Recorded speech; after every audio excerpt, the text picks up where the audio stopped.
TFA fam, what is going on? Welcome back into another edition of the DFS DGen Nation pod. Back with you again following last week where we went over some of our favorite stacks. That is 2 weeks in a row around these parts. We call that a goddamn streak. It is your guy, Cody Kutzer at CKutzerFF, rocking as always with Matty Buckets at Matty DFS and the CEO, the Prez, the PIC of these TFA parts. That is Mr. Kevin Steele. Find him at Fantasy Wrath 13. Tonight we're going to be talking about overvalued and undervalued guys as far as best ball goes. We're going to be basing it off of Underdog, the way we've been doing it all off season. Before we jump into it, we are super stoked about this new intro that we got. So we're going to hit you guys with that now. Drop a comment, let us know what you guys think, and then we'll jump in to this puppy. Here we go.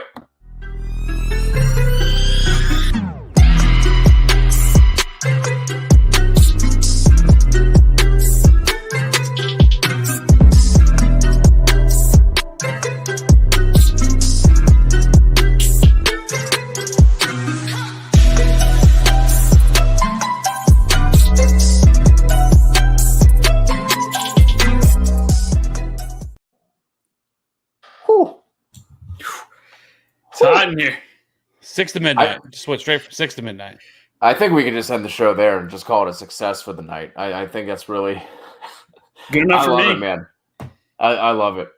But we do have a show for you guys. Like I said, we're going to go undervalued, overvalued. I didn't really throw this out to you guys pre-show, so I'll do a little bit of rambling here. But I do just want to get, just for anyone, because I think we kind of just assume that everyone who's watching our content like knows everything, right? Like they're coming in this as like seasoned fantasy football players.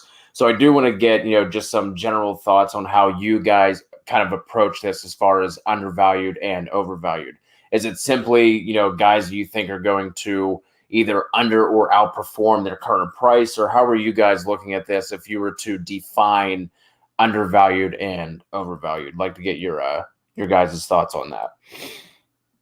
For me, it's just players that I think that in terms of ADP and where they're being drafted that are a little bit underpriced or overpriced, or people are putting a little bit too much stock into them. That's how I define it. Matty, same thing for you? Yeah, I think it's pretty cut and dry for me too.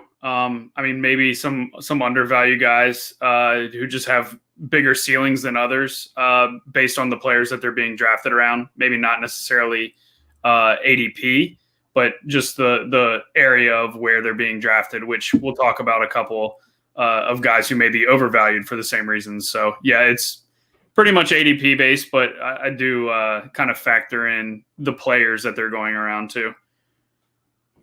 Gotcha. Yeah, I just want to bring that up. Like I said, I think that's something that we could probably do a better job of in general, just kind of like defining these things for people who might be newer to best ball or just fantasy football in general. And that's, I think that was kind of a softball to toss up there, but I still think it was good to just kind of get your guys' thoughts on that. And shout out to Ashton rocking with us in the chat. He liked the intro. And Walito coming through with that $10 Canadian super chat.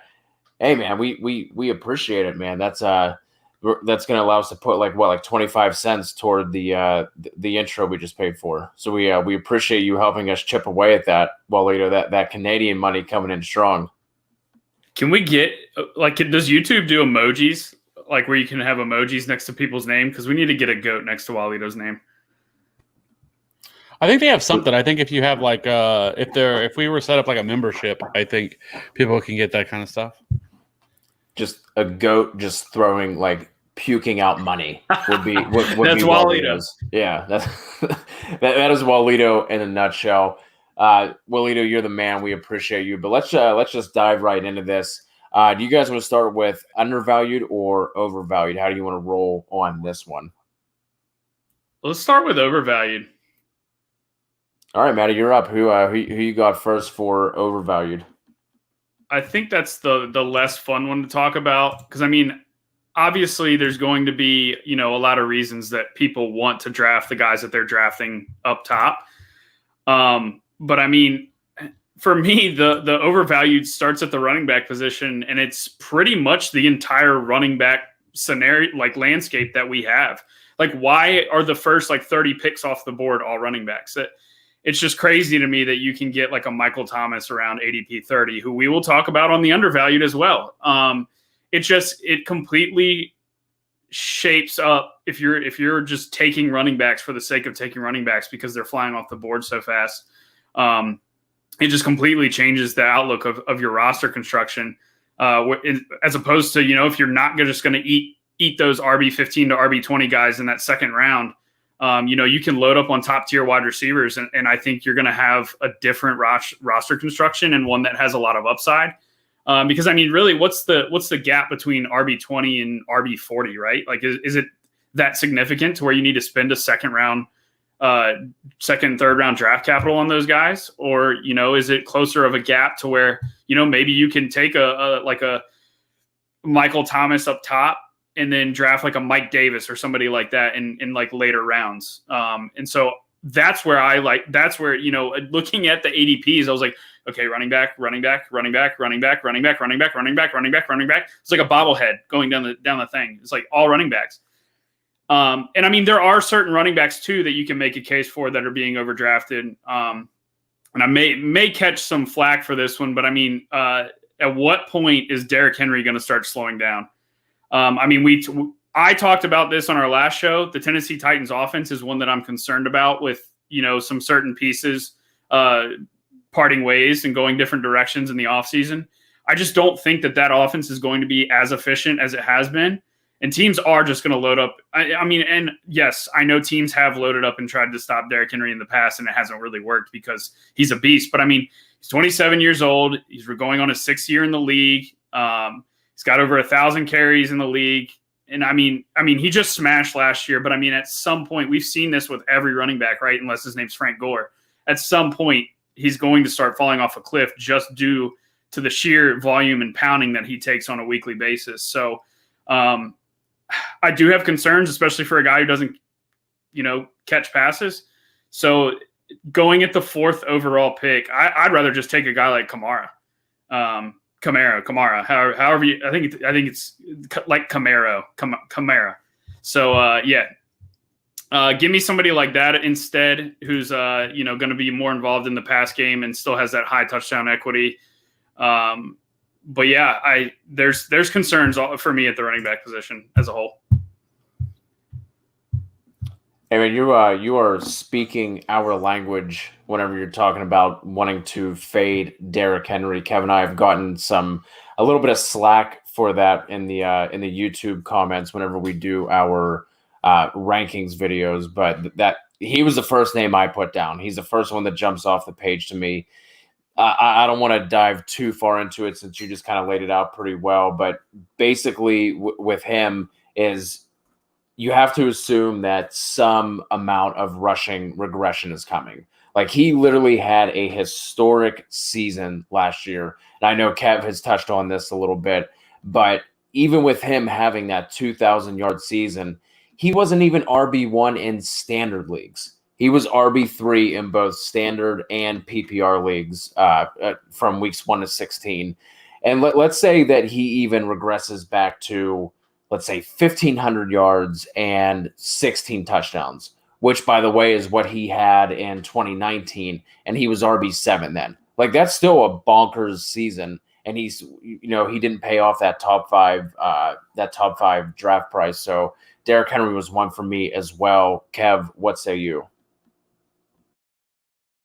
Well, in the same vein, I feel like that the first couple, back a few years ago, probably 17, 18, right around there, zero RB was kind of the craze, right? And it was like the really hot draft strategy. And now it's been shit on so much that I feel like this is actually a really, really sharp year to implement zero RB, because there is once you look at the running backs that and where they're coming off the board, I feel like there's probably, I don't know, 4 or 5 guys that you feel really strong about. You feel strong about their rushing upside, their total touches. Ryan, the trader, that's Love you, Ryan. But once you get past those guys, like Cam Akers going in the 10th round, 8th running back off the board. Like, I love Cam Akers, but he damn sure has some red flags. And like, I don't think his ADP is slowing down. I think he's going to continue to rise up. And I think that's just going to get dangerous for where you're kind of taking these guys. Like, there is a lot of risk with taking these running backs early. And I don't think it's actually a crazy year to implement zero RB, especially in best ball, because that's what it was made for. Like, that was really where it originated from, was in high stakes fantasy leagues, right? So I don't mind going a zero RB approach in best ball tournaments. Yeah, I'm with you. And like in years past too, the running backs have not been this concentrated up at the top. Like, they've been, like, last year it was starting to get a little egregious, but it wasn't at the point it's at right now. Like, a lot of the rookies where you were able to get them in like the 4th or 5th round. Like, I remember Jonathan Taylor was probably the highest for rookie you could grab, and he was started to go in like the 3rd round by when it was all said and done. And Cam Akers was a steady 5th round draft pick. But I mean, now you're looking at all these running backs, and you've got to pick higher than that for a lot of these guys, and it's. I don't know. It's just a different landscape, and I don't think ADP is necessarily a rankings tool to use. It's more of a roadmap for how you should approach your drafts. When guys are being picked, and you're okay. If I really like this guy, maybe I want to reach around on him, so make sure that I get him. That's really what I use ADP for, and not really like a rankings. So I think it's important to, if you think these running backs are not really going to pay off that 2nd, 3rd, 4th round draft capital, I mean, just pick a different position. Like, you can get George Kittle in the 2nd round instead of taking one of these RB 14. And give me that instead. Or maybe you take Pat Mahomes. Even like, maybe it's not your style to draft quarterback early, but maybe you've got a decision between a elite wide receiver or Mahomes or like RB22, and maybe you want to go Mahomes this year. So there's definitely different routes you can go to be different this year, as opposed to, maybe you get outside your comfort zone from a draft standpoint in terms of roster construction that you have in the past. But yeah, the way I see my drafts gonna be shaking out is gonna be, I'm gonna have a lot of elite wide receivers on my teams. Yeah, I mean, speaking of that, how about Kyle Pitts? Can we talk about that as being overvalued? 58 overall is high. And as soon as we get the news drop from Adam Schefter that Julio Jones has been officially traded, it's only going to go higher. And I just can't. Like, I don't think it's crazy to think that he ends up going probably in the 3rd round. Do I think he can pay off 3rd round value? Yes, there's a chance that he could. But when you draft him at 3rd round value, you have no margin for error. All of that risk that he comes with, the complete unknown of what he's going to do in that offense, being a rookie and, working with Matt Ryan, who, he hasn't really shown the tendency to just target tight ends over and over and over again. And I know this is Kyle Pitts we're talking about, who really is a kind of a wide receiver playing tight end position. But,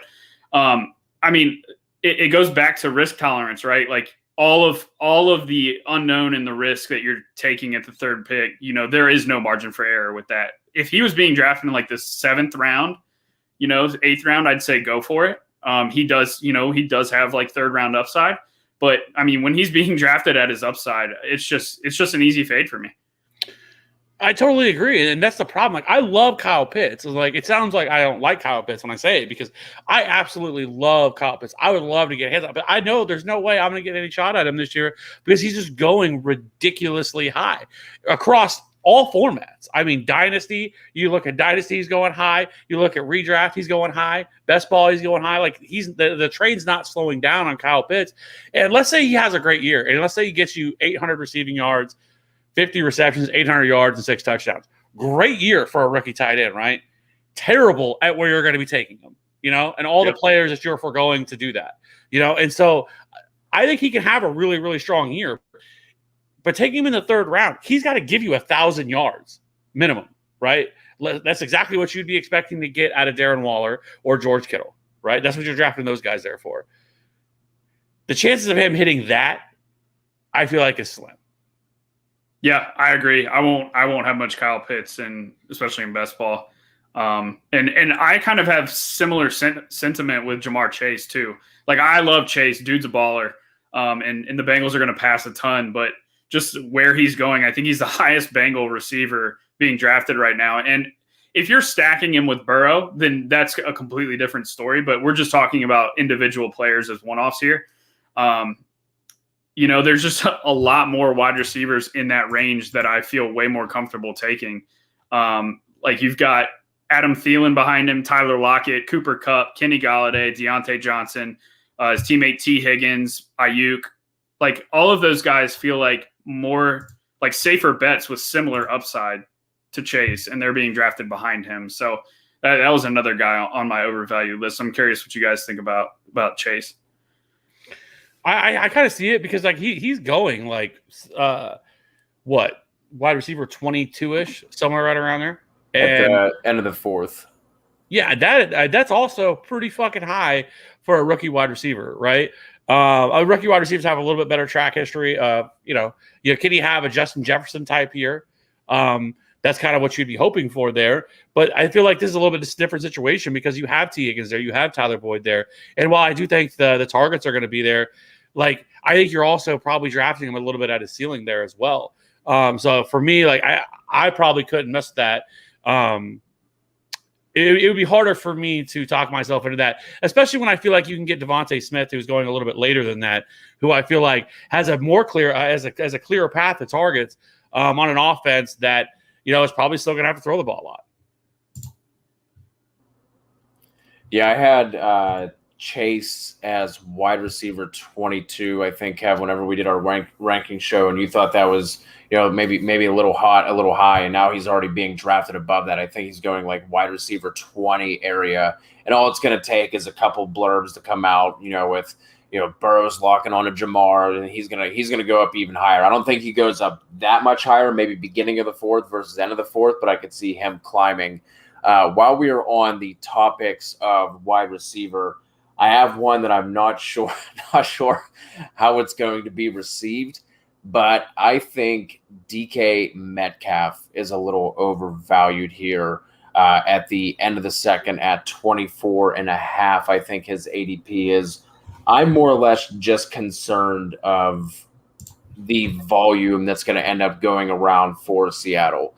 So if you look last year, Metcalf was wide receiver 3 just in overall points and in points per game during the first half of the year. I mean, he was on fire. That entire offense was on fire. Russ was cooking. Seattle was actually 8th in passing rate during that time. Russ was, I think, 6th in passing yards. He was 1st in passing touchdowns. He was 3rd in yards per attempt. Everything was beautiful. Everything was right in the world. We finally got Russ cooking. DK Metcalf was going off. And then the second half of the year happened. So from weeks 9 to 16, Metcalf was wide receiver 12 over that time period, but he was wide receiver 20 in points per game. Like I said, Seattle was 8th in passing rate during the first half of the year. They went down to 15th. The second half of the year, Russ's yards per attempt dropped all the way to 19th. And then he was middle of the road in passing yards and touchdowns. But for best ball, Metcalf is still going to have his bonkers weeks where he just absolutely goes off. But if you look at his stat line, his box scores, the first half of the year versus second half of the year, they were just completely different. And now we're adding in, Kev, I know you're kind of fighting back against the Dwayne Eskridge hate a little bit. You think he's going to be more involved. Even if he's not all that involved, it's still going to be targets going away from him. I think they get back to kind of running the ball and playing that kind of game. I think we see Seattle be middle of the road the way they were the second half of the season compared to where they were the first half of the season. And then, they brought in Gerald Everett. They brought in Gabe Jackson. Is that the lineman they got? Or Hudson? Was it Hudson or Gabe Jackson? They got one of those big linemen from Las Vegas. Either way, I think it wasn't Hudson. Hudson went to the Cardinals. So then it had to be Gabe Jackson then. So either way, I think all that, and then you look at what they did defensively as well. I think we get back to Pete Carroll kind of running the show there. And I just think at, 24.5, I would not feel comfortable having Metcalf as my wide receiver one. I think he's just being a little overvalued based on what he did last year. Yeah, I will say I'm not going to draft DK Metcalf over Michael Thomas. I think Michael Thomas is going to light the world on fire this year, but I will also just play devil's advocate a little bit on DK, just for the people to hear kind of maybe an argument on the other side, which Cody, I think you kind of alluded to it in your points that you made when you mentioned Russell's yards per attempt went way down in the second half of the year. And I think the reason for that has to do with the offensive line play, and they just could not protect him. So he had to start getting the ball out of his hands a lot quicker. Because if you look at DK's total volume throughout the year, like on a game-by-game basis, his targets, like in the first half of the year, his targets were like 8-6, 8-6, 11-5, and he had a 15 thrown in there. But that's like the last 5 games to close it out were 8-8, 6-8-9. So the volume wasn't necessarily changing for DK. It was, I guess, the way that they were using him, because the yards per reception dropped off a cliff from the first half to the second half. First half, his yards per reception were like 24, 23, 28, 27, 16. And then you look at the last 5 games, 16, 10, 8, 9, and 7 yards per catch. So it's almost like they were just using him in much shorter, much shorter route combinations, and not necessarily taking as many deep shots, which is what we have come to know DK to be really good at doing, is hauling in those deep balls from Russell Wilson. So I mean, if they can consistently stretch the ball down the field all year, then I absolutely love DK. So maybe it's an approach where if DK becomes your, if you end up taking DK Metcalf in the second round, you try to force in Russell Wilson because you think he's going to smash over the course of the whole season to allow him to pay off. But yeah, I agree. We talked about Seattle on the last show too. Like, there's definitely concerns for that offense. But do we think that we're like overthinking a little bit too much? Because of the way they finished last year. So we're kind of stuck in recency bias with that. Because, one, I mean, obviously they have a new offensive coordinator. Brian Schottenheimer is a terrible offensive coordinator, and I don't know why he ever had a job in the first place. But I think adding in the new offensive coordinator, we'll have to see what, coming from the Sean McVay tree, but we'll have to see kind of how he is and kind of what he wants to do. But, that defense was, listen, I know a lot of people in the second half were like, oh my God, Seattle's defense was so good, right? It wasn't. Like the teams they were playing dictated far more of who that defense still was not very good. They weren't able to really get much of a pass rush. Their secondary is very shaky outside of Jamal Adams, who used more like a linebacker than anything. But so if that defense is bad, and kind of shows its true color, especially what it was in the first half of the season, then they're going to have to throw the ball regardless. And I think that's why, I kind of hope that some of these guys fall down a little bit, because I know Tyler Lockett's being undervalued a little bit too, because he kind of had a couple really big weeks and then he really suffered as well. But kind of, and the same thing I've talked about with this team is that, that they talked about in the second half of the season, that it's like teams, and they would not get creative or adjust at all. And teams just knew exactly what they were going to do, and defenses just start preparing for that and shut them down. So that's why, the receivers were saying that they felt like they couldn't do anything in the second half, was because they were so predictable. And so I do think they probably changed that some. A new offensive coordinator and hopefully a little bit more innovative coming from Sean McVay and seeing some of that stuff. So with that being said, I actually think that this team could be a nice little buy, because even still, DK Metcalf's still only going at wide receiver 7, wide receiver 8. And if Julio gets traded, I think Calvin Ridley probably jumps up ahead of him. I can see Justin Jefferson hopping up ahead of him, where he falls down a little bit further. And so I think DK Metcalf, you could argue, is a little bit of undervalued compared to where he should be going. considering who he is and how damn good he is as a player. And so I do think an underneath threat can help them as well, kind of open up unlock that entire offense, because that's something they just didn't have last year. And that's kind of my point with Dwayne Eskridge that's how they're viewing him, is the perfect complement to play in the slot, to be that underneath target, to really kind of unlock this entire offense. Because I know they want to run the ball, and I know that's what Pete Carroll likes to talk about. But I don't know if they're going to get the opportunity to, because I don't know if this defense is going to be any good. Yeah, I don't think DK is egregiously overvalued. He's just someone at that, that 1-2 or that 2-3 turn. I think he should just be slid back. And if some of those guys do end up going above him, like you were just talking about, Kev, if he goes more toward like the mid to end of the third, I'd be much more interested in that price there, instead of, kind of where he's going at that. Like I said, I think his ADP right now is 24.5. So kind of right there at the end of the second, beginning of the third. Do you think that is crazy though? Because he has legitimate wide receiver 1 upside. Like, he's that good with Russ. He was on that trajectory last year, right? Before it kind of derailed a little bit. And this offense stays on track. Like, I think we're having a different conversation right now. Like, I 100% think, he's in the position that he could end up having 140 targets this year. And like I said, I think this is one of those, even Russ isn't being overvalued either. Like, what? He's like QB8, QB right around there, QB7, QB8. Yeah. That's not, for Russell Wilson, that seems a little bit low. And the rest of the offense that you can get outside of DK, and DK's, second, third round pick. If I can get DK Metcalf in the third round, I'm happy.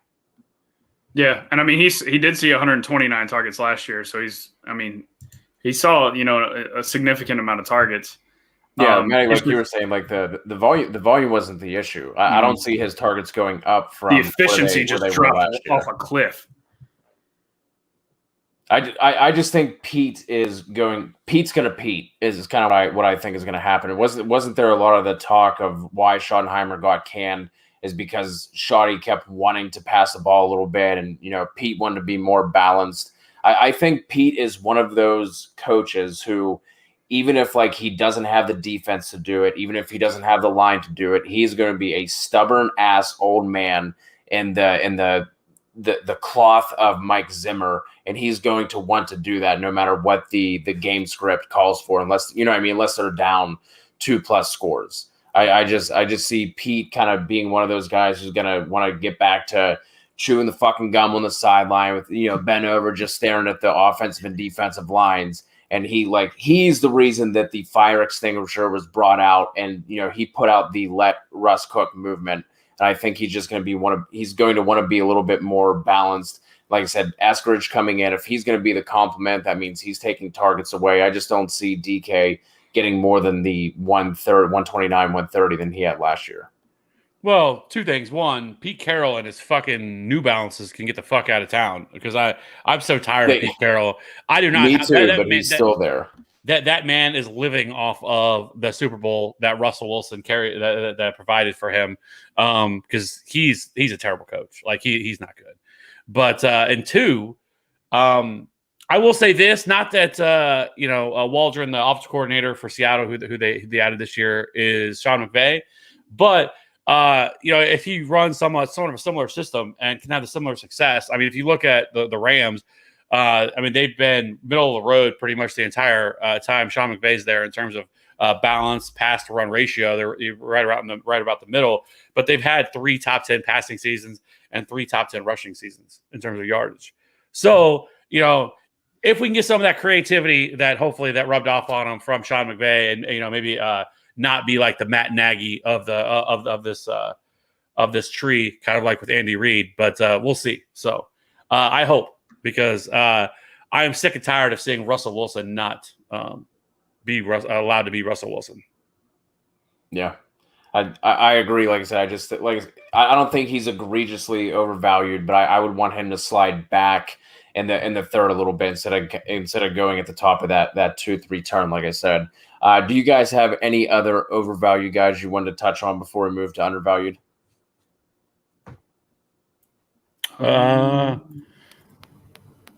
No, we touched on my big three. That was the running backs, Pitts and Chase. Those were the main three that really stood out to me. Kev, while you're looking, I do have one more I'll just touch on real quickly, going along with the running back theme that you were laying out, Matty, and that's J.K. Dobbins. At RB17, that's fine. Like RB17, I think, Kev, that's kind of where the range that we have him ranked, give or take a couple of spots. But the ADP of 28.5 is just a little bit rich for me. Matty, you were talking about wanting to take Michael Thomas over somebody like DK Metcalf. There are 5 or 6 wide receivers I'd rather take over J.K. Dobbins. The guys going after him that I like: Michael Thomas, Allen Robinson, Terry McLaurin, Keenan Allen, Amari Cooper. I just think that, Kev, you were just talking about the recency bias that we had, negatively painting the picture for Seattle. I think that is too positively painting the picture for J.K. Dobbins.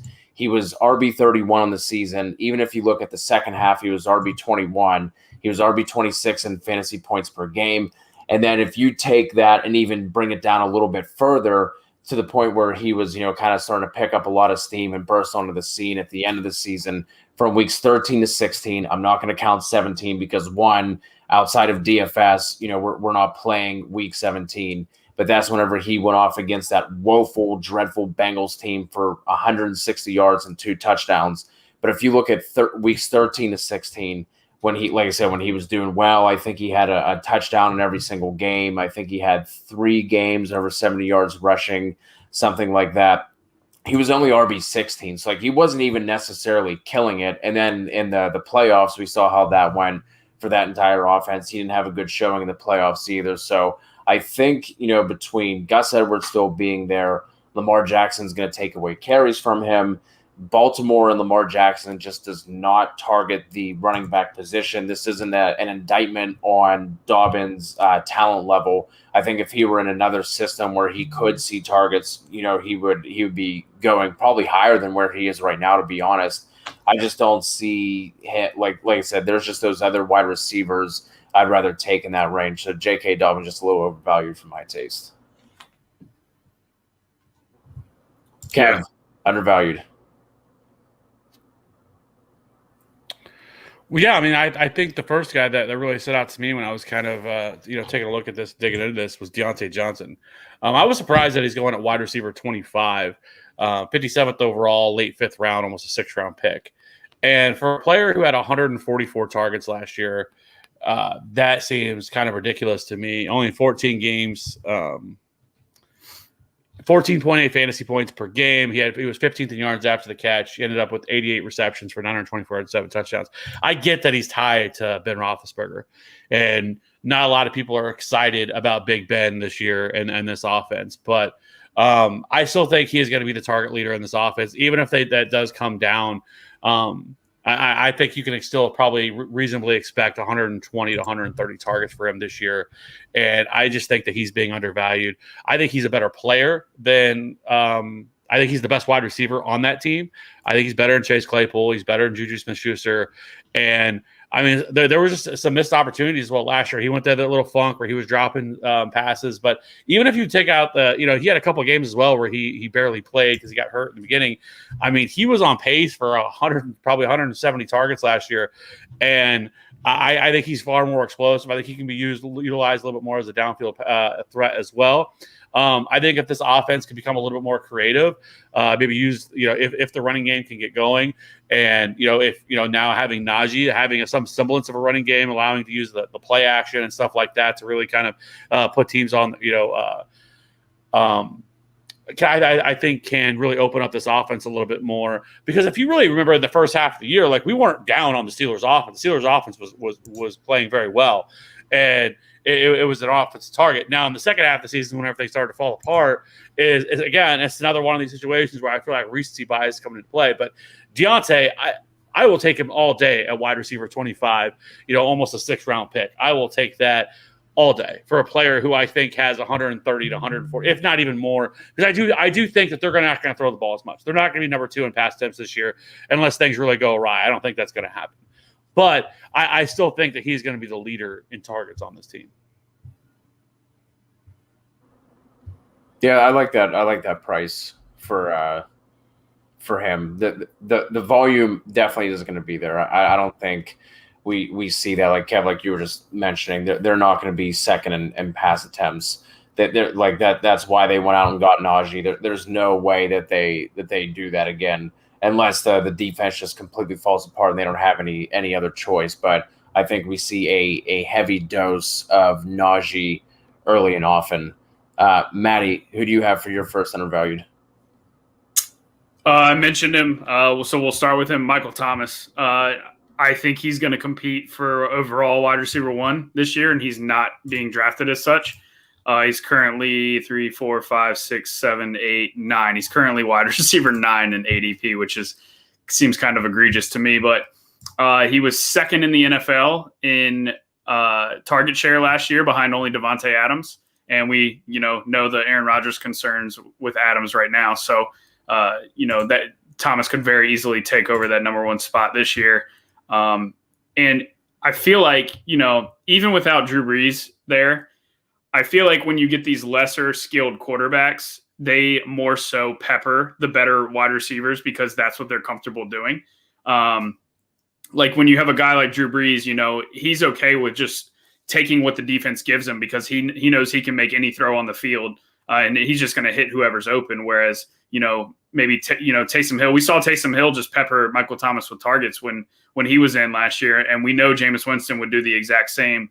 We saw him force numerous balls to Mike Evans in Tampa Bay. So, I have zero concerns with the quarterback play there in New Orleans. Michael Thomas played on a high ankle sprain the entire season. And I know, he can say that he wasn't hurt, but that's not something you recover from in only a couple weeks and just shake it off for the rest of the year. So, a full off season to get healthy.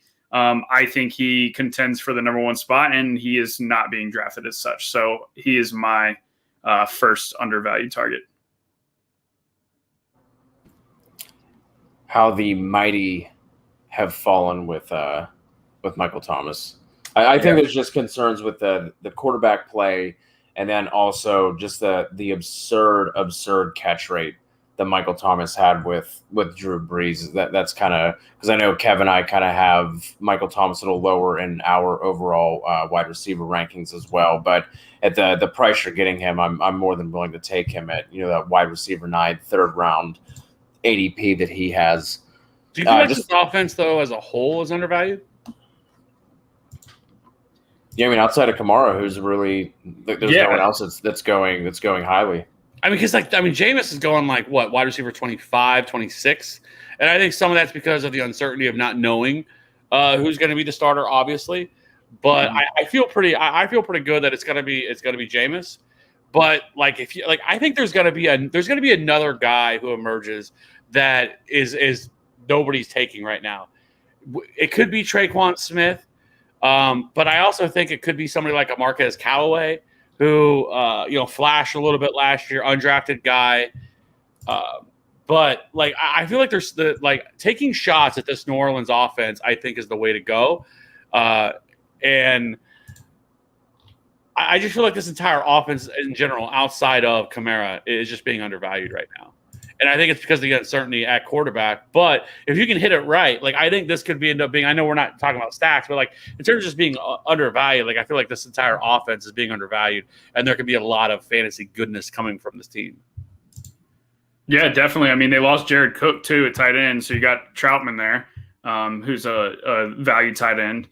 And I mean, I've seen people who are smarter than me talk about this all the time. Like, you still, even when offenses are bad, there still are fantasy relevant players on, bad offenses just because they have to score points, right? Like even if they're going to be, one of the lowest scoring teams in the league. I mean, look at James Robinson last year on the Jaguars, who were a god awful, team all the way around. But I mean, he was in the, top 10 running backs throughout the entire year out of nowhere. So there still are fantasy relevant players on these bad offenses. So, and that's not even saying the Saints are going to be bad either. I think it's like you said, Kev. It's just I think the big issue right now is with the market value of these guys is all the uncertainty. We don't know how to project because we don't know who the starting quarterback is going to be. Because I mean, it's definitely a different, set of projections for Jameis Winston than it is Taysom Hill. The volume gets a pretty significant uptick in pass game if it's Winston. But, I still think Hill is going to throw the ball a good amount. He's not just going to be out there just to run. So, and it could be some combination of both of them. I wouldn't be surprised to see Winston run like a Drew Brees light, throw much fewer pass attempts than Drew Brees, and then have a lot more packages for Taysom Hill, and they're both on the field, and defenses don't really know how to game plan for that. So that's something you could see as well, but that doesn't really take a hit to any of the positional values. That would just be the quarterback. I don't think that I 100% believe with Jameis Winston that Taysom Hill is still going to play that same role he kind of with Drew Brees. He's going to get opportunities on the goal line. They're going to do some trick play kind of stuff with him. Different things. I don't think that's going to change. I just can't imagine they're going to commit for a full 16 game or 17 game season to Taysom Hill as the starting quarterback. Like, it just doesn't make any sense. And like I've said, like I would have no idea why Jameis Winston went back to the Saints. I was just about to say that. If you have the opportunity where you could have went to Chicago and some of these other teams that were desperately needing a quarterback, why the hell would you go back to the Saints if you're just going to play or ride the bench? They had to have given him some sort of guarantee that at the very least at the start of the year he is going to be the starting quarterback. And people can counter argue that too, where they say there just isn't much of a market for Jameis Winston. And I'm going to sit there and respond with, teams are signing Andy Dalton and all these no-name shithead QBs that they're pulling off the streets. So, yes, there is a market for Jameis Winston. Like, of course, he's going to throw a lot of interceptions, but, he's going to be close to leading the league in touchdowns as well. That's just who he is. He's just going to chuck it. And we still haven't seen him post eye surgery either.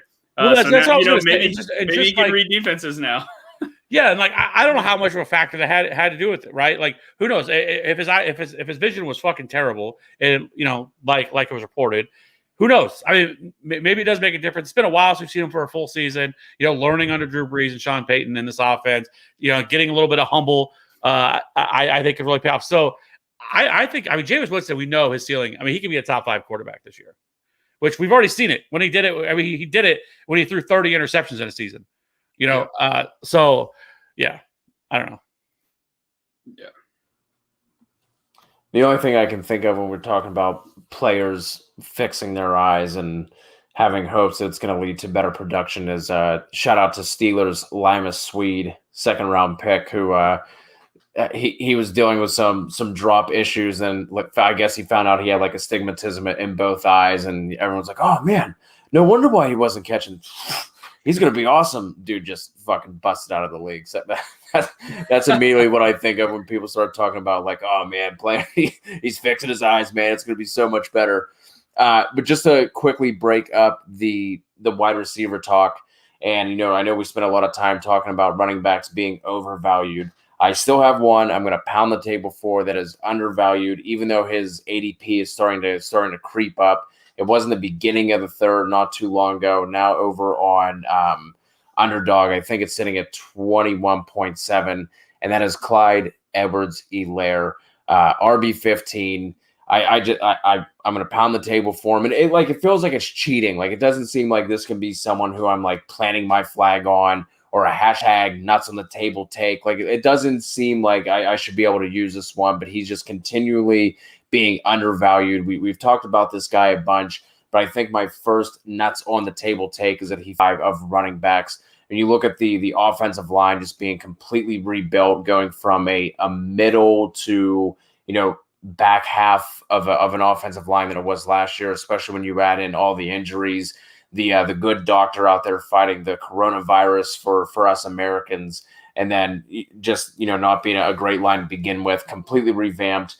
Still in the best, or at least one of the top 2-3 offenses in the league. And then on top of that, they brought in no significant additions in terms of their wide receiver core. They brought in Cornell Powell, who we would not be excited about if he didn't land with the Chiefs. Let's just be honest. And with Clyde, one of his biggest strengths coming into the league as a prospect was his pass catching.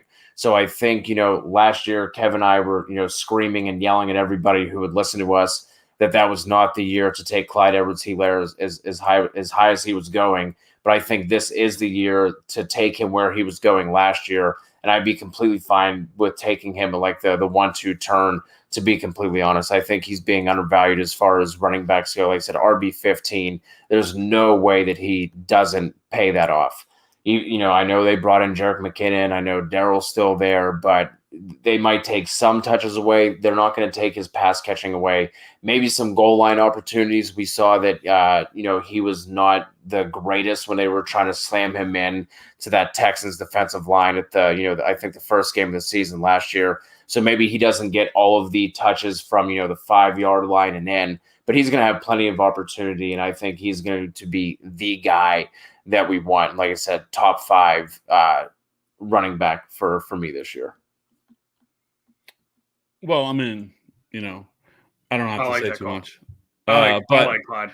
I will say that obviously that some of the goal line issues likely had more to do with the fact that their offensive line couldn't create a fucking hole to save their lives, because they were. Right. I mean, as you mentioned, I mean, they didn't have their right guard, LDT. He was out fighting the coronavirus as a doctor. Then, you know, Mitchell Schwartz only played the first 5 weeks of the season, went down with the back injury, didn't play the rest of the year. It was Kelechi Osemele was the guy who they brought in last year, but he was playing left guard.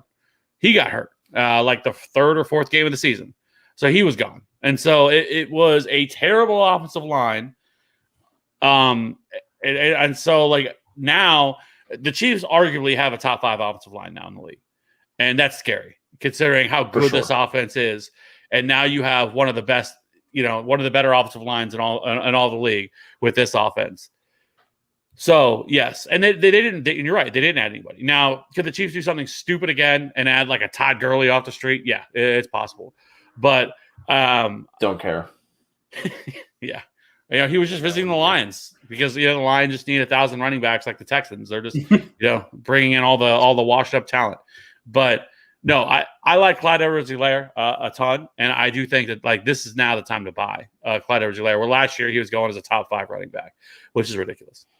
Speaking of buying top-end running backs, though, I will say the one guy that I think is slightly undervalued up there as well is Aaron Jones. He finished top 5 in both formats, PPR and non-PPR last year, and they only have A.J. Dillon behind him. So I would honestly, you know, be like, if you wanted to take Aaron Jones as a top 5 running back, I would not fault you for that. I mean, his role is as safe as it gets.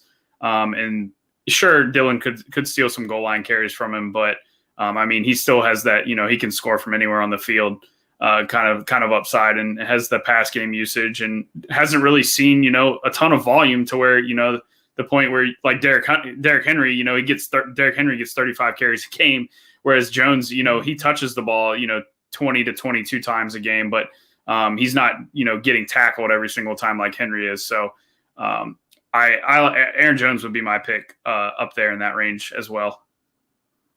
Matty, what if Aaron Rodgers is not the quarterback, whether via trade or he sits out this year? Or are you still going to be top 5 on Aaron Jones in that situation?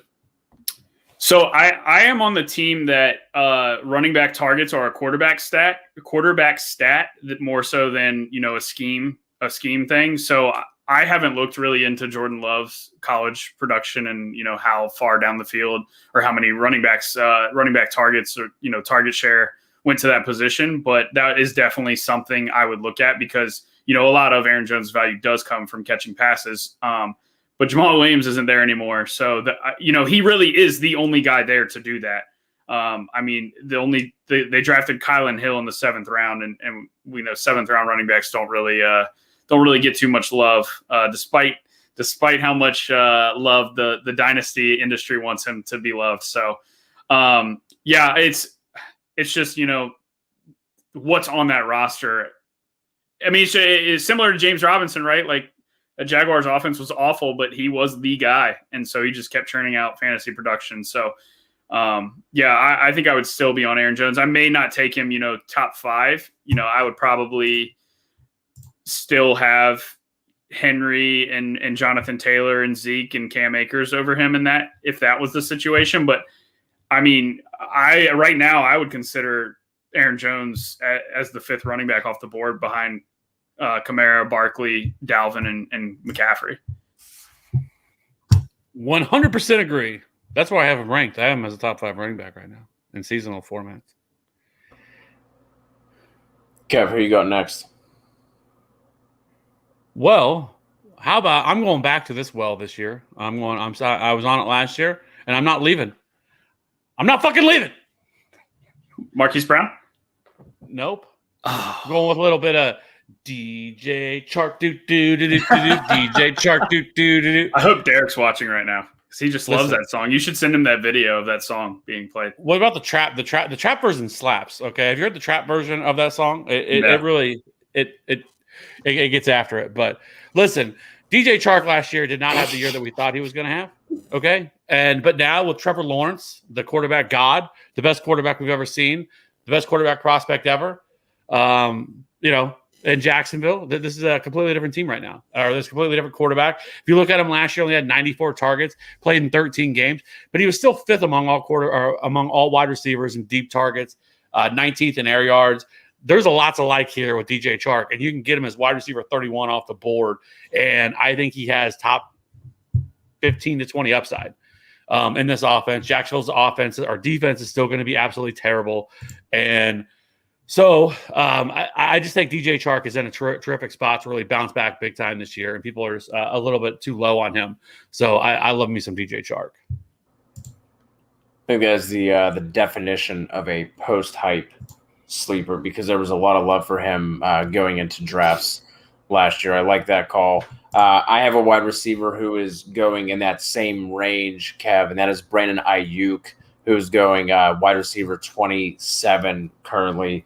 Finished the second half of the season as wide receiver 10 in PPR fantasy points per game. And if you look at his game log, it was just absolutely ridiculous what he was doing. It was basically like 80-plus yards in a score for like 5, 6, 7 weeks in a row. He was just absolutely crushing. And I don't believe that Jimmy Garoppolo is going to be the quarterback for the entire year. I think there's even a chance that he's not the quarterback week 1. But even if for whatever reason, let's say Jimmy G is just going out there and if he is the quarterback, it's probably because they're winning and he's lighting it up. I don't think that Shanahan is going to give up what he gave up to go and get Trey Lance and then just deal with like mediocre quarterback play, even if Garoppolo is still winning games. So even if worst case scenario it is Jimmy G, that's still going to be better than what he was dealing with whenever he was playing with Nick Mullins and CJ Beathard. So I think, with his upside, with the upside of somebody like Trey Lance, who's also going really late in best ball drafts, I think like 14th round, I think is where he's going, which makes sense because it's still up in the air of how soon he starts. But I think he's someone who's being undervalued, especially if you take a quarterback early, like we talked about last week. Somebody like a Dak or a Kyler, and then you follow that up with Trey Lance later. But I think this offense as a whole is going to get a tick up once Trey Lance takes over. And Aiyuk going a wide receiver 27, I think he plays the downfield threat, and Debo is going to kind of be that short to intermediate yak kind of guy. And like I said, we saw what Aiyuk was able to do in a situation that was subpar, to say the least. Yeah, I love that offense.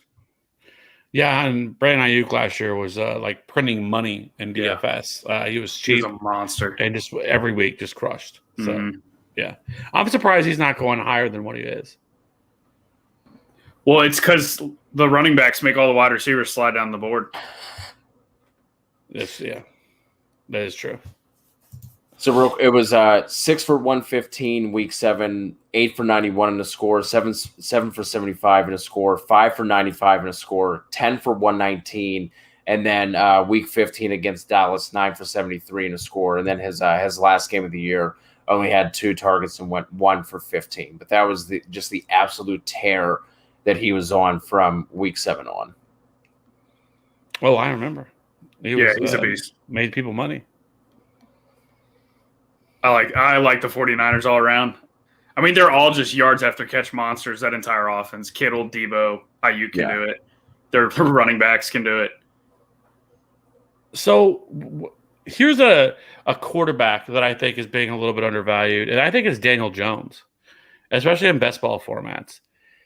Like, if you look at this offense, adding Kenny Golladay into this offense, getting Saquon back, whatever you think of Kadarius Toney, but I mean, there's a lot of weapons here now in this offense, right? I know Jason Garrett is the offensive coordinator. I get that. And there's not a lot of excitement to having Jason Garrett as an offensive coordinator. I understand. But he's being drafted right now, like QB 23, something like that, right now. And he is one of the guys that actually has that a little bit of that Konami code upside. Listen, Ryan, I should drop can I drop the link into into one of our chats, and you can jump in here and we can have a little chat about this? I can't help myself. I am about Daniel Jones' life. Okay? Give me Daniel Jones and where he's being drafted. I mean, he had no upside last year, first year under Jason Garrett. And I know he flashed some upside in 2019, but that was like a completely different offense. I mean, and yes, he does have playmakers around him now with Kenny Golladay being added, and they drafted a guy, but I mean, he had 423 rushing yards, which was sixth among all quarterbacks, seventh in carries. I mean, so he does offer that. He had only 2 in half PPR. Well, it doesn't matter for a quarterback, but same scoring. In formats where they don't have bonuses for like passing and rushing, he only had 2 games over 20 fantasy points last year, and he had 4 games under 10. It's rough. And I know that he flashed some upside in 2019. He had a 34, a 28, a 30, a 35. So he had 4 games over 28 points in 2019. So, I mean, I guess the ceiling's there, but Jason Garrett is just the worst.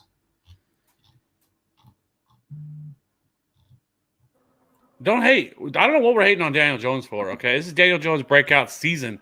Boys. Because he's a turd. That's why we're hating. Listen, there's a lot of quarterbacks that aren't good that still have good fantasy seasons. Okay, I don't care about what you think of them in real life. Okay, I'm talking about what fantasy points are they going to provide me. Why not just draft really Sam hard for him Darnold to struggle with Kenny with the amount of targets and amount of weapons that he has now. Why not just draft Ryan Tannehill 2.0 after Adam Gase and take Sam Darnold in that Carolina offense? I don't mind that either, but Sam Darnold doesn't offer me the rushing upside that Daniel Jones does. True.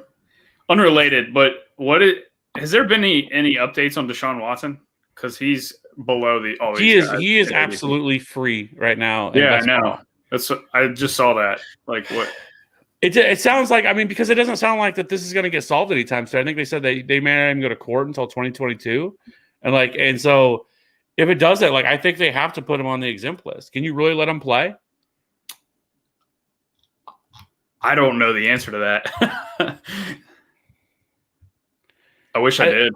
I just don't see how you can, Deshaun Watson playing 0 games has more upside than Daniel Jones playing the full 18. I will fucking donkey punch your ass. All right? Sounds hot. I'm into it. I don't know where Ryan is. I dropped the link into the chat. All right, and he said let's do it. So I'm waiting for him. I sent it as well. While we're waiting and before this gets too off the rails, I will mention one more. Fulfilling my commitment, my promise to Walito. I know this doesn't fit, Matty. I know it doesn't fit your mold of going after the guys who you would rather have the 30-point guys and the 0-point guys for best ball purposes.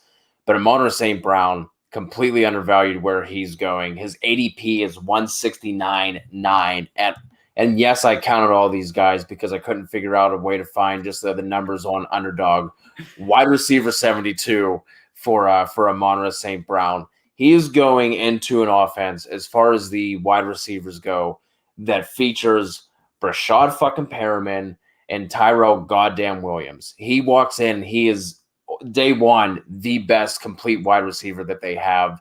As much as, Dan Campbell and his WWF kneecap biting fucking plan for this team, as much as he's going to want to do that, they're not going to be able to do that year one. Their win total right now on DraftKings Sportsbook is sitting at 5. They're going to be playing from behind. He's going to end up being top 2, top 3 in terms of target volume on this offense. He's going to be right there with Hawkinson and DeAndre Swift. So, like I said, I know he's not necessarily sexy because of the way he plays and his athletic profile. Not exactly sexy for best ball, but he's at least going to be able to fill in on those weeks where you're getting some zeros or some lower scores from some of those more boom bust guys. And especially now with not knowing how this is going to pan out with the extra week in terms of how teams are going to be like resting guys or not resting guys or how that's going to be handled. I think having someone who's going to have a high floor like Amon-Ra St. Brown will be helpful, like I said, on those weeks where maybe you're just getting slammed with a bunch of bye weeks or injuries or people being held out toward the end of the season. So, like I said, wide receiver 72, that's just that's bonkers for a guy who's potentially not even potentially a guy who is the wide receiver 1 on an offense, albeit that offense might not be like super sexy, super intriguing, but he's still going to get the volume, and volume is always going to be king for fantasy football. I actually like that range before we talk about DeAndre Swift, but I like that wide receiver range because just a couple slots ahead of him at wide receiver 69, nice, is John Brown in Las Vegas. Why can't John Brown just step into the Nelson Aguilar role that Aguilar smashed with last year? Stretch the field, be the deep ball threat that everybody thought Henry Ruggs would be. And then 2 slots above him is Paris Campbell, who I wish the Chiefs would have selected over McCole Hardman because Paris Campbell would be absolutely incredible on the Chiefs with all the style of wide receiver. And he's got the speed. He ran a 4.3 40-yard dash. So I know he's coming off a big leg injury, but I mean, he went 6 for 71 in week 1 last year, and now he's got Carson Wentz, who I would expect the Colts to continue to run a good chunk of 11 personnel. They ran almost 70% last year. So despite all the tight ends they have on their roster, they tend to not run a ton of 12 personnel. So I think Paris Campbell can smash that ADP as well. As far as the rookie wide receivers go, because this is a lot of them going in this range: Rondell Moore, Elijah Moore, Terrace Marshall, Amon-Ra St. Brown. Which one do you think that you like the most? Because I mean, they're all going really similar in ADP, pretty close with each other, at least within a couple of rounds. Who's the one you like the most? I do like Rondell, probably a little bit better over Amon-Ra. Look at this motherfucker! Trying to call me out in the chat. Daniel Jones is the upside for Daniel Jones is legit. Okay, I don't want to hear none of this. Kev, come on, man. You can't be bringing up Daniel Jones, bro. Hey, it's the summer, and you got all these people to talk about, and you're going to sit here and talk about Daniel Jones. Hey, 400 rushing yards last year, bro. Oh, Konami my God. Oh, my God. Was that more than the passing yards he had? To go along with those 20 fumbles, too? You going to be comfortable with that? When he trips up after a 69-yard run? He's got a wide receiver 1. He's got an alpha, okay? Oh, my God, Kev. And so you got Kenny Golladay? You got the Giant stack? Because I want to see it. Hell yeah. I'll about that live.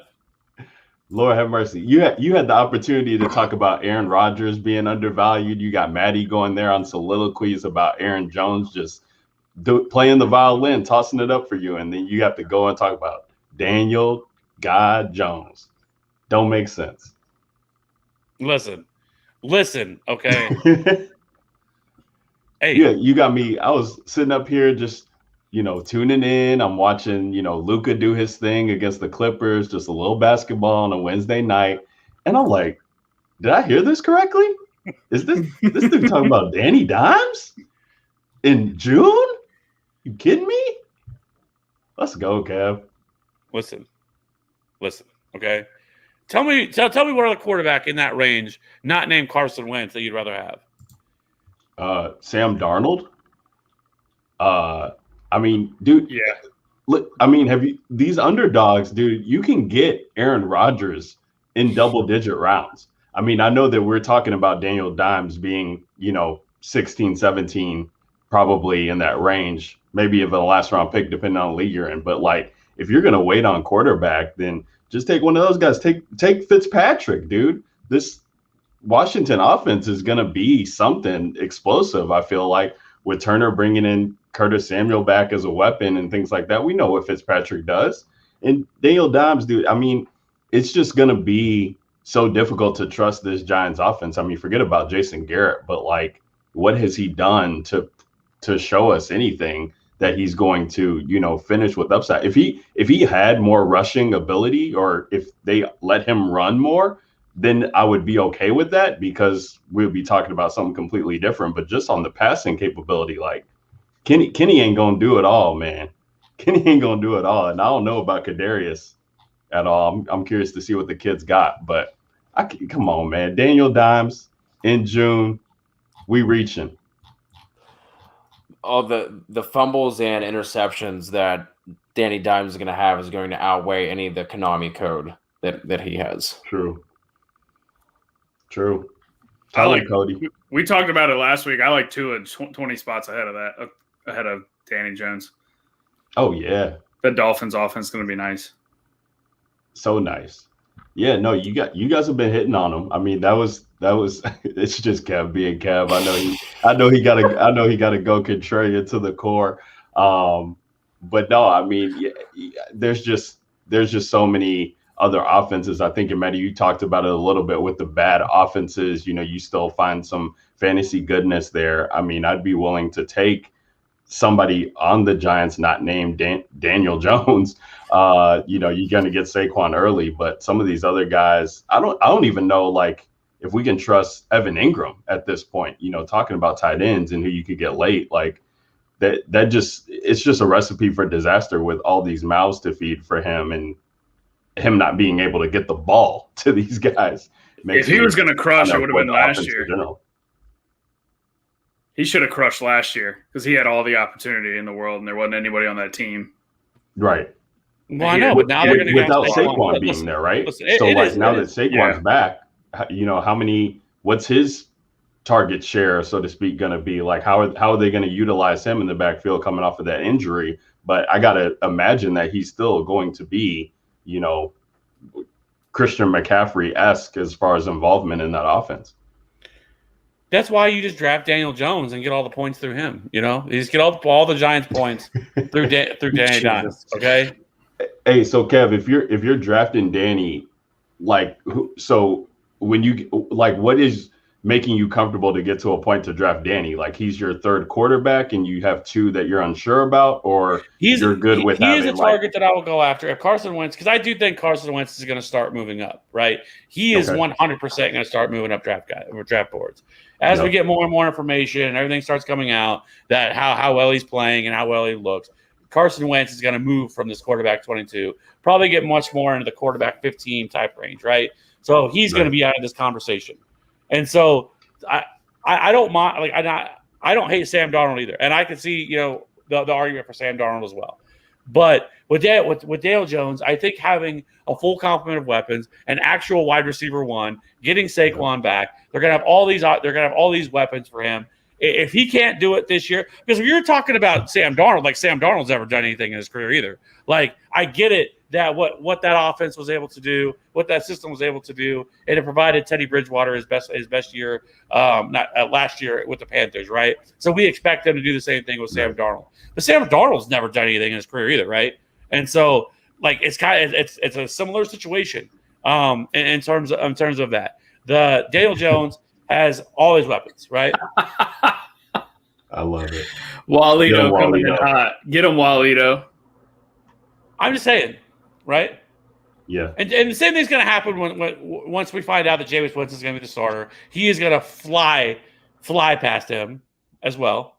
Well, right? when Taysom's the starter. So if I was going to do this strategy, so if I was taking one of these guys, I'm taking Pat Mahomes, I'm taking Dak Prescott, I'm taking one of these quarterbacks super early, and now I don't have to wait. I don't have to take quarterback because I'm never going to take 3 quarterbacks. I think 3 quarterbacks is a mistake. You don't do that in best ball. 2 quarterbacks, that's it. I agree. And get out. And so if I'm going to take one of these quarterbacks late, because I'm not going to take Pat Mahomes and then take Josh Allen a round or 2 later. Like, that is ridiculous. You're just setting your teams on fire, right? Because it's just a waste of draft capital. It's a waste of pick. I've seen some people on Twitter doing shit like that, and they're jerking off to their team and think their team is great. Team is trash, okay? In best ball, you do not take 2 top 5 quarterbacks. It is ridiculous. There's no upside in doing it. You take Pat Mahomes, and then you wait very late, and you take one of these quarterbacks. And I think someone like Daniel Jones has some opportunity. Obviously, you're taking Pat Mahomes to be the GOAT, right? And to light the world on fire. And you're not expecting to have to use Daniel Jones a lot.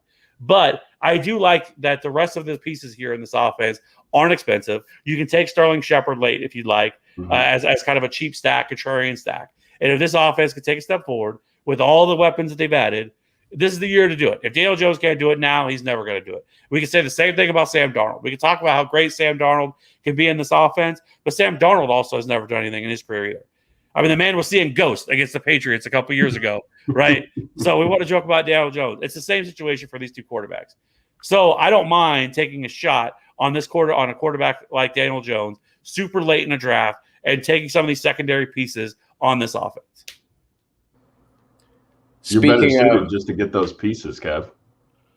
You're better suited just to take a Sterling Shepard as your 6th, 7th wide receiver off the board. Then we need to clip that. That was the case right there for Daniel Jones. I just made the case for Daniel Jones. Lock it in. Put it on TikTok. We need to clip it and get it the fuck out of here before people actually see you talking about Daniel Jones and stop following us. True. And speaking of Danny Dimes, we got Walito in here dropping Canadian dimes with the super chats. We appreciate you coming through with those, my man. That is 10 Canadian dollars well spent just to come at Kev's neck. We appreciate you rolling through with that. Walito. Walito's the GOAT, dude. Ryan, how's it going? You just come in. We don't even really announce it. You've been gone. That you're supposed to be the matriarch of this show, the leader of this show, the matriarch. The intro, the monologue. There's no monologues with Cody. Cody doesn't do any monologues. That matriarch clip. That's the biggest compliment since he gave me the Davante Adams due. Well, you're supposed to be. You're supposed to be the leader of the DJ Nation, right? It's fine. We got Cody. Okay, DJ Cody's doing a good job. Don't forget that. But how are things going for you? Things are chilling, man. We're getting into the summer. It has been a while. Glad to see you guys. I mean, been listening to the Stack Show, listening to you go on your tirades, Kev.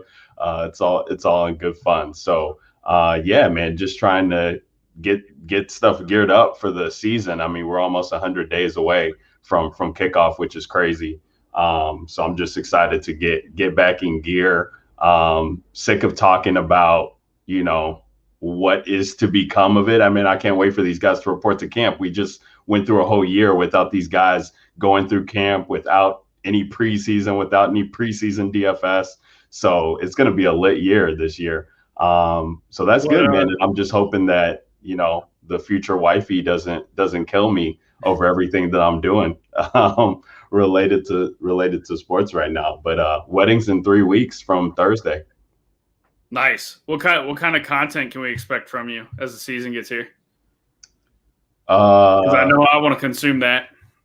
Yeah, there's gonna be some content. I feel like I'm waiting for these landing spots and where we can see these guys going to be. I heard some of that Julio talk there. Would love to see where he ends up going so that we can, actually talk about something of substance. Love to see this Aaron Rodgers saga play out, but I do think that at this point in time, he's going to be back in Green Bay.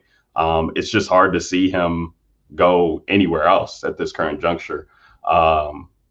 And maybe he holds out. I don't know, but I still think he's got something left in the tank. I don't think he's not going to retire. He's not going to let his legacy live off of that game with them not kicking a field goal, him not running in the end zone for the touchdown. Like, he needs to come back and prove something. So definitely going to start some reaction pieces off of that. And then, yeah, man, we're just trying to grind this best ball content and get into this mania here that Underdog has so graciously put together. Which is like, I don't even know, not even 20% full yet. I keep going in these $25 contests, and I'm like, it's not even creeping up. I feel like just the DGen family is the only ones who are getting in there and moving the needle. So that'll be good. And then, yeah, man, I'm just trying to get these notes on the team so that we can look into preseason DFS and find those Keelan Coles, find those Jacoby Myers, and sky's the limit from there. I need to buy me. I have my Keelan Cole jersey. I need a new one for this year. So we'll see what you can dig up. You definitely do. You need that darling. I need it. The Matty Ice darling coming through. Ryan, who have you been getting the most exposure to? Do you just off the top of your head? Are there any guys that are sticking out to you that you seem to be picking up in every draft? Let's see, Lamar. Let's go. I'm in on Baltimore, dude. Let's go. I got a Lamar future on MVP. Like, I don't know. I mean, he's got the contract. He's going to get the second contract coming up if they don't, use the franchise tag on him once or twice. I feel like Baltimore's going to have to see what they have in him. And so he's got to put up or shut up. They got the offensive weapons around him. You guys were talking about JK, but I don't know. I think Lamar's explosive, and then I don't go JK. I go, Rashard Bateman in double-digit rounds. You can get Gus Edwards in double-digit rounds and get that backfield. Definitely like that exposure. Love the Deontay Johnson call. I just the way that my teams have been going, I haven't been able to get to him. But I'm not drafting Juju. And Chase Claypool is going ahead of Deontay sometimes, which I think is crazy. So I don't know what that's about. But yeah, Ravens offense, I'm trying to think who else. I mean, Devontae Smith, I like. Loving the Jalen Reagor and the slot talk. I do like Philly. Let me pull up some of my teams here and just see. The Saints calls is great. I mean, Adam Troutman at tight end. I feel like this, no Jared Cook, no Emmanuel Sanders. Target's got to go somewhere. Anybody who can, get that low ADOT equity, I think it is going to be Taysom Smith as the starter somewhat as we get into the season. You guys were talking about Chase. I think Matty was talking about Chase being an overvalue. I just wait till I can get Boyd, dude. I mean, who's to say that Boyd is not going to, get a target share in this offense when they tried every way to make three wide receivers viable, and AJ Green is just dust. So, but he was on the field, and then when it wasn't him, it was freaking Tate who was getting some targets. So, like, now you got three legitimate weapons, and him, Higgins, and Chase. Like, these guys are going to eat if Burrow's, all well and good. I saw D-Bro tweeting about like the 60-yard throws, and I didn't know his ACL was on his arm. I was dying. But I think I think Burrow looks great. And so give me a piece of that offense late with Tyler Boyd. I love that. And then Kev, I think you were talking about Levisk, or you were talking about DJ Chark. I have tried to get some exposure to Jacksonville. They did one game last year, but I still think that they have room to grow with Trevor Lawrence being there. So I love all the pieces, man, of that offense. And I think James Robinson too is going undervalued. I mean, you're talking about he's undrafted and they brought ETN in, but we don't know what ETN's role really is going to be right yet. And I still think that if they're already talking at this point that James Robinson is going to be early down backs, like I'm not even looking at Carlos Hyde, even with the Urban Meyer connection, like we can forget about him, except for maybe week one DFS. But James Robinson is going to have a role on this team, like for sure. And people want to draft him like the RB3 right now in best ball, like in RB3, not the RB3, in RB3. It's crazy.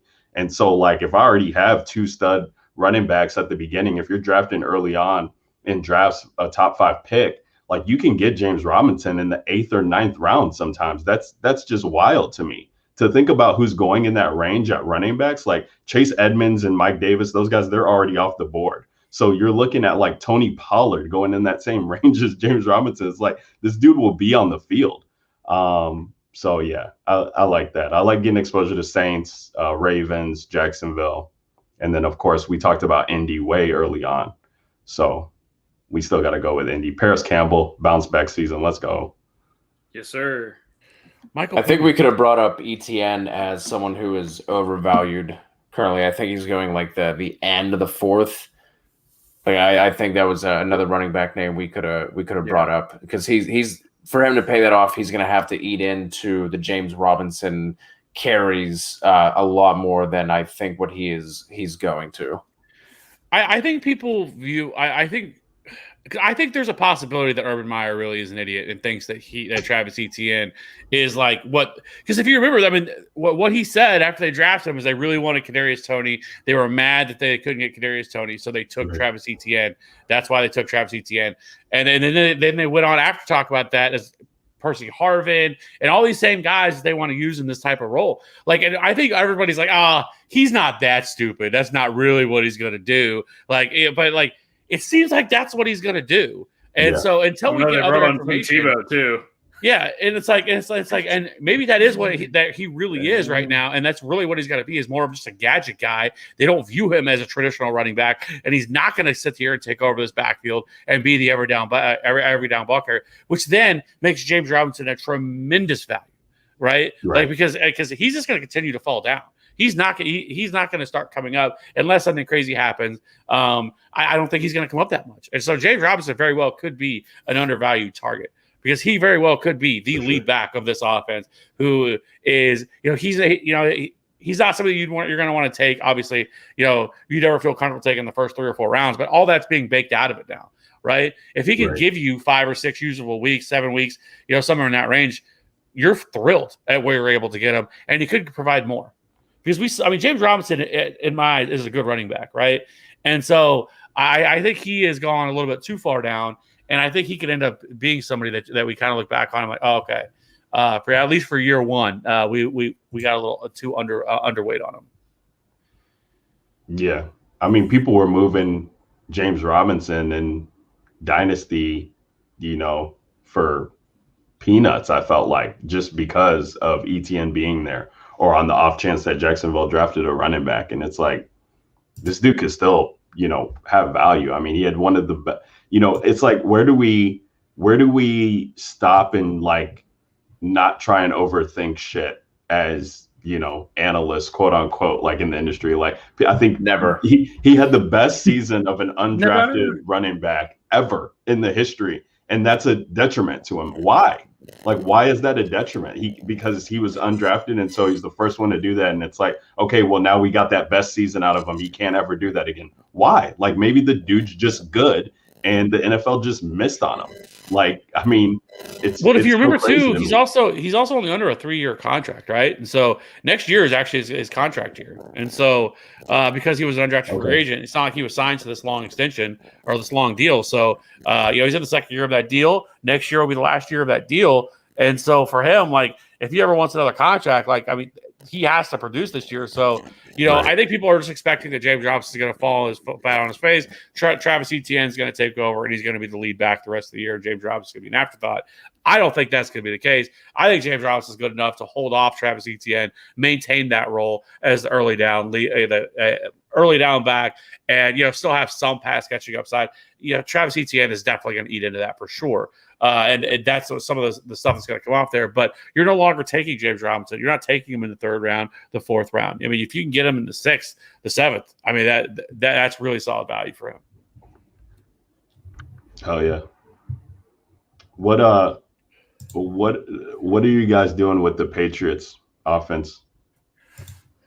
This might be a blind spot for me and recency, and also recency bias, but I fucking hate the Patriots. Like, I just hate all of their players, and everybody's like, oh, we should send Julio Jones to the Patriots. Fuck all that. Like, I don't want him to die. Like, I want to still be able to like Julio Jones, and I want to still watch him play good football. Like the Patriots offense, I know people are thinking, oh, Cam Newton's going to bounce back this year. Certainly possible, but it's also just as likely that he just fucking sucks. All right, again, and it doesn't do anything. And then this offense isn't like we act like this offense is so much better than what it was last year. Yeah, they have players with pulses now. Cool. Right? They have the 2 tight ends. Their wide receivers are still trash. They overpaid Nelson Aguilar. And so this offense isn't nearly as good as what people think that it is. Their offensive line is still very suspect. They lost Joe Thuney. And so, listen, I know like people still want, and I'm starting to hear like this stuff that the Patriots offense could be low key, like a top 5 offense. I'm like, get the fuck out of here with that. Like there ain't going to be they're not bad. No chance. Could Cam Newton bounce back this year? Absolutely. I think it's certainly possible that Cam Newton could bounce back this year, and he has rushing upside and all that stuff. And with Mac Jones, see how he does, year 1. So I think Mac Jones is definitely going to play this year, but like I don't think this offense is as good as what people think that it's going to be. I will preface it by saying I'm not drafting any Patriots players in fantasy, but I think the personnel of who they've assembled in terms of a real life offense, I think what each player does well complements everybody else what they do well on the offensive side of the ball. Like you've got Jonnu who can really do anything. You can move him in and out of the backfield. He's a yards after catch monster, whereas Hunter Henry's more of a field stretching pass catcher. Down the middle of the field, Aguilar, we just saw what he did Las Vegas last year. He's more of a field stretcher. So they've got possession guys. They've got, field stretching guys. They've got James White still out of the backfield. They've got Damian Harris, who can run the ball. Cam Newton can run the ball. I just think they're going to use a lot of misdirection and, probably a ton of 12 personnel. It wouldn't make sense for them to have both those tight ends and not run 12 personnel. So I think it's going to be I think they're a better real life offense, but it's like a lot of just kind of blah performances. But I think each guy does well on the team complements the skill sets of everybody else. No, that's fair, Matty. And I just bring it up because I'm like you guys, I can't figure out that offense at all. And I think that I don't even know if Cam finishes the season. Like, do we think Cam finishes the season? I mean, they considered Jared Stidham over him. Like, I mean, that's all we need to know, right? But the defense, like getting these guys back who opted out last year, who didn't want to play in the COVID-stricken year or whatever, like, okay, that might help some things, on the offensive side of the ball. If Cam's not having to put up, for sure 21, 28 points in every game that they're in, maybe he does have some value there, depending on where you can get him. He's the only guy that I think you can legit trust outside of maybe Jonnu, like late, if you feel like you want to get any type of exposure to that. Like, I'm not drafting Henry. I'm not really touching any of the wide receivers. I'm definitely not touching anybody in the backfield. Like, miss me with Damian Harris, miss me with all these other guys who they got running out there. Like, it's no chance. It's going to be a headache all the way around for fantasy purposes. I feel like if you could, because I don't mind Damian Harris. Like, he's not being drafted that high. I think he's like going in the 7th round. But the thing that's frustrating with them is trusting them that they're going to give him, the proper. Because I definitely think he's the best running back they have. He flashed a lot last year, and again, but the frustrating thing with him is he's not really going to have any pass catching upside. And Cam steals a lot of the goal line carries too. Right, but like I don't mind it because he's not like all of them. He's not being taken in the 4th round, right? So if you can get him in the 7th, 8th round, I don't mind snagging him there. Yeah, and I mean then too. I mean, if you run into the Mac Jones ends up starting more games than Cam, you now have a goal line running back for over half the year, right? Right. So I mean, there is upside to that, and that's true. The 7th or 8th round. So I don't necessarily hate that. I mean, he had a couple 100-yard performances last year too. Yeah, when he was healthy, he was churning them out. Mm-hmm. It's just a matter of what the offensive personnel looks like. Because if Cam is the quarterback, you best believe that like if it's inside the 10-yard line, dude's taking it off. He's taking off and running. Yeah. So I want to know, where do you guys think Julio Jones end up? Not where you want him to go. Where do you ultimately think Julio Jones winds up? I honestly can't see him going to an NFC team. Like, I just can't imagine that Atlanta would. I mean, unless the price is right, I guess. Tennessee needs to be on the phone like right now to get Julio. I just think that's a foregone conclusion. Like this team is in jeopardy of like really missing out on a window here that they've had with Ryan Tannehill, and like I just don't know how good they are unless they get some help in there on the offensive side of the ball. And like this stuff about, like Derrick Henry, and we talked about this from like a PPR standpoint because of DFS, but like this offense is going to take a major hit. Like if they're running this personnel out, I just have to believe that. Like, I don't think that we're going to, whatever it is, 2,000 yards, 1,800 yards, 1,700 yards. Like they might be in some negative game scripts where Derrick Henry is just like, he just might not be on the field. Maybe they use Darrington Evans more, or get a pass catching back there who instead of, Derrick Henry. I don't know. I mean, and AJ Brown, like where he's going, I mean, it's fine, I guess, if he's the only guy. But I think from a real life football standpoint, they should be on the phone trying to get Julio Jones. I just think they need another offensive weapon to help go along with it. And I think losing Arthur Smith is going to be huge for this team.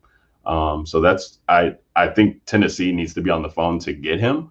Probably, Kev, he ends up in New England because New England does New England things. So it's not going to be good. But yeah, I don't think he ends up in the NFC. So I'll go with Tennessee as the pick there. I think the Chargers could end up being the team that would be nice. They have the space. They could do it. They could might need to make a few little changes here and there, but I think they could definitely do it. And I mean, they're a team like Mike Williams hasn't really panned out as a deep threat. Keenan Allen isn't getting any younger either. But you're in that rookie contract window with Justin Herbert. Try to surround him with as much talent as you possibly can, and being able to get Julio, like that offense becomes even better. I mean, you're probably talking lock probably to top 5, right? A top 5 offense with Justin Herbert there. And so, Julio and Keenan Allen in the slot, Mike Williams on the other side.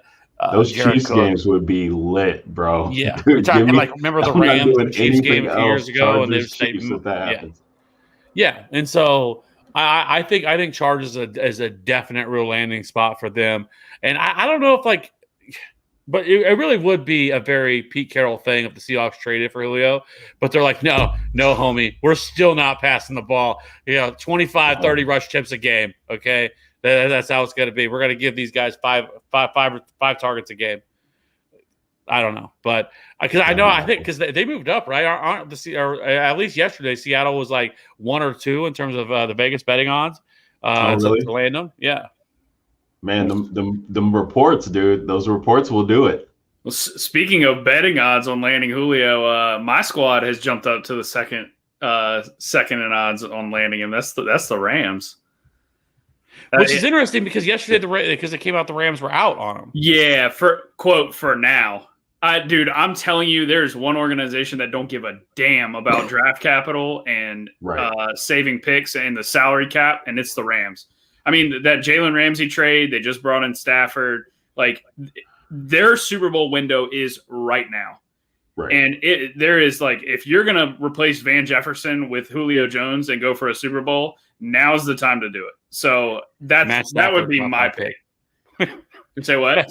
Matt Stafford, top 5 quarterback. Oh, Matt Stafford's value would be – that'd be epic. It would be through the roof if Julio landed there. See, it's just I don't necessarily think maybe like that he actually does land there. I just think that the Rams have done enough crazy shit to where it's believable and possible. And then the Vegas odds jumped from plus 6,600 to plus 500 over the last week. So there's definitely traction to it. Well, see, that's the same thing with the Chiefs, though, right? Because and it's not a fan of it, but honestly, if you look at what the Chiefs have done, like Brett Veach has proven, he doesn't give a shit about first round picks. We traded our first round pick for Orlando Brown. We traded our first round pick for Frank Clark. The Chiefs do not give a shit about their first round picks. They're going to do whatever they can to make this team better. And I could see them ultimately giving them a first round pick for him.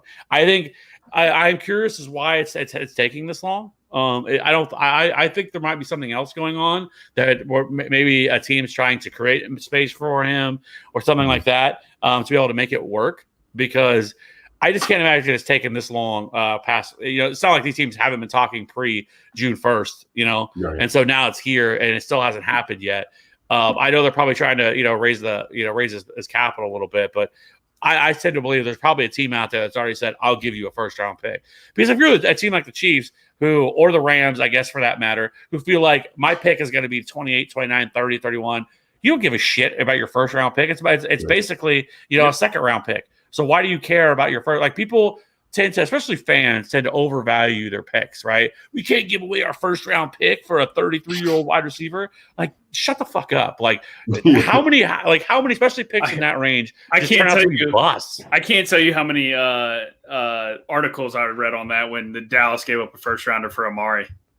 Yeah, it's stupid. Right. Like, people overvalue picks so often. Like, Amari Cooper was like 20-something years old. He's like younger than some of the wide receivers that are getting drafted in the draft. Right. Yeah, if Julio is the missing piece to the Super Bowl, right? Let's say the Rams go to the Super Bowl and they win a Super Bowl for Julio Jones. You look back and be like, man, I wish we wouldn't give up that first round pick. Super Bowl is cool, but I wish we wouldn't have gave it up. No, it's all about Super Bowls. Who gives a shit? These teams that are in the win now mode, the Chiefs, the Rams, these types of teams that could possibly that's all they maybe need to get over the hump or get back over the hump is Julio.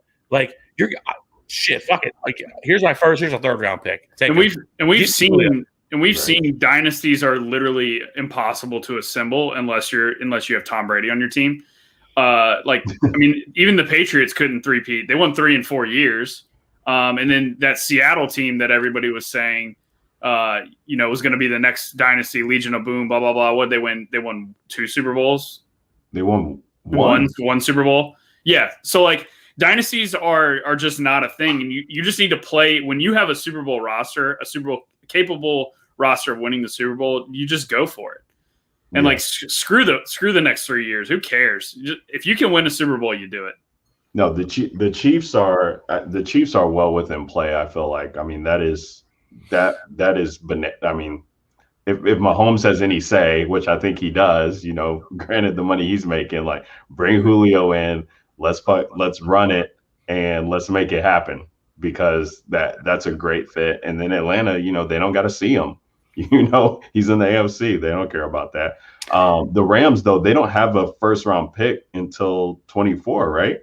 Till 2033, I think. 33. Yeah. Yeah. So, I mean, that's interesting, though, because, like, we know Matt Ryan's getting older. So, like, we know Atlanta is going to want a first round pick, like, pretty soon. Are they going to get one, though? Yeah, well, again, I think a team I can see doing it is, like I said, a team that picks really late in the draft, like the Chiefs. Right. You feel like, okay, I feel confident I'm going to be picking 30. I don't really give a shit about my first round pick, right? And I could see the Chiefs giving like a first and a third, and then the Falcons trading a second, or something like that, or a pick swap in the third round, or collecting an extra third where the Chiefs do something like that. Why the hell, Walito, would the Falcons want Stephon Gilmore? They're not winning. So you're getting rid of. Why the hell would you do that?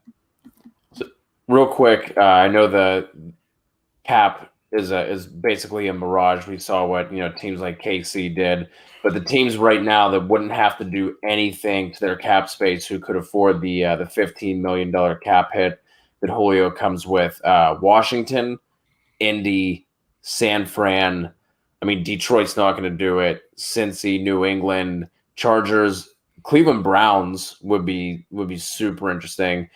Jets, Broncos, Jags. Obviously, maybe I don't see Denver doing that either. So you're kind of looking at Cleveland, Los Angeles, Patriots, Niners, Colts, maybe Washington. Like, that could be interesting as well with McLaurin and the offense and the defense they have as well. Well, the Chiefs can do it. All they have to do, the thing that would be the easiest path to making it happen, they just need to restructure or re-sign Tyrann Mathieu, and that frees up their money they need for this year to be able to do it. Because next year they have a lot of different. Chiefs are going to have a lot of money next year. But you're right. I hear that all the time. because people keep saying that about the Chiefs. Oh, they don't have the money. Everything they do. I mean, but they continue to find money because they are actually a good front office and know how to structure contracts to be able to. Because essentially, Pat Mahomes' contract is pretty much set up every single year for them just to turn it into a bonus every single year. As the way they've set up his contract, and they're probably going to do it every single year to continue to get this to get this extra money. But the Chiefs are really top heavy too. But I would be surprised they're gonna cut Frank Clark and Anthony Hitchens after this year. It's going to free up another 20-some million. So I don't know. I just wish he would end up somewhere so we can get it figured out and get it over with. Right. Yeah, and also so we can just be absolutely inundated with all of the articles and quick hit pods and videos for Julio landing somewhere. TikTok videos. I did find it funny that Chase Claypool said something out about they should bring him in. I'm like, and I was like, it'd be really funny if the Steelers did trade for him and then they traded Chase Claypool for him. Like, wouldn't that be hilarious? Like, oh man, I'm here for it. Why do you hate Chase Claypool? I don't know why. I don't know why either. That is Mapletron to you, sir. Fuck it is. Mapletron. Not even if there's a fire would I call him Mapletron. Mapletron, jeez. Anything else on your boy's mind? Nope. Nothing else? Nah. Ryan, where you guys have a honeymoon planned? Punta Cana. Nice. Is our invitations? Our invitations are in the mail, aren't they? To the wedding. Oh, for sure. This should be showing up any day. Yeah, D-Gen. Come on in.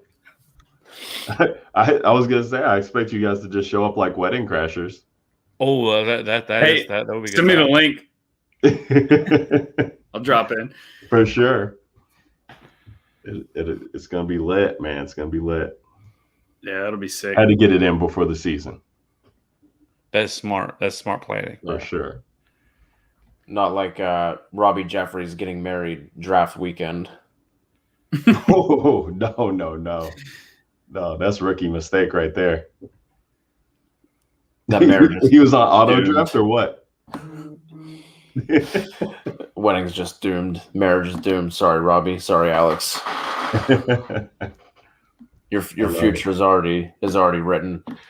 I love it. But Ryan, man, we're excited for you with the wedding, with teaming up with FanDuel, doing content for them. We appreciate you dropping in. We know we'll see you around these parts, but if we don't, best of luck with everything.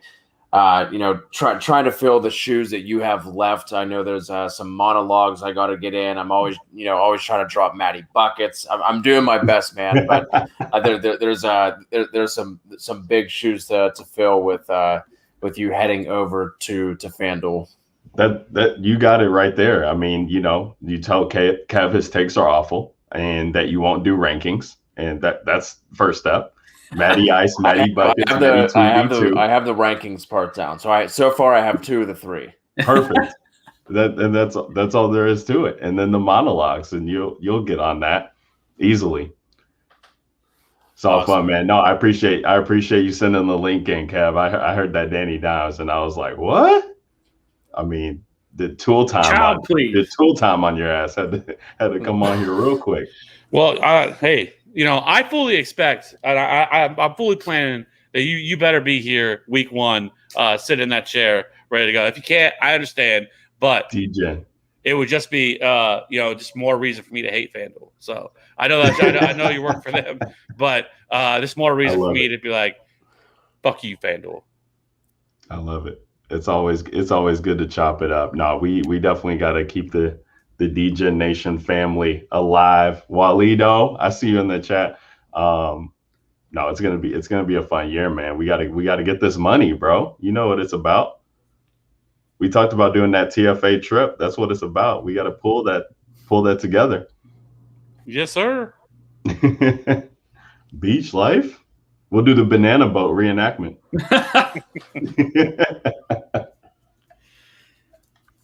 Oh man.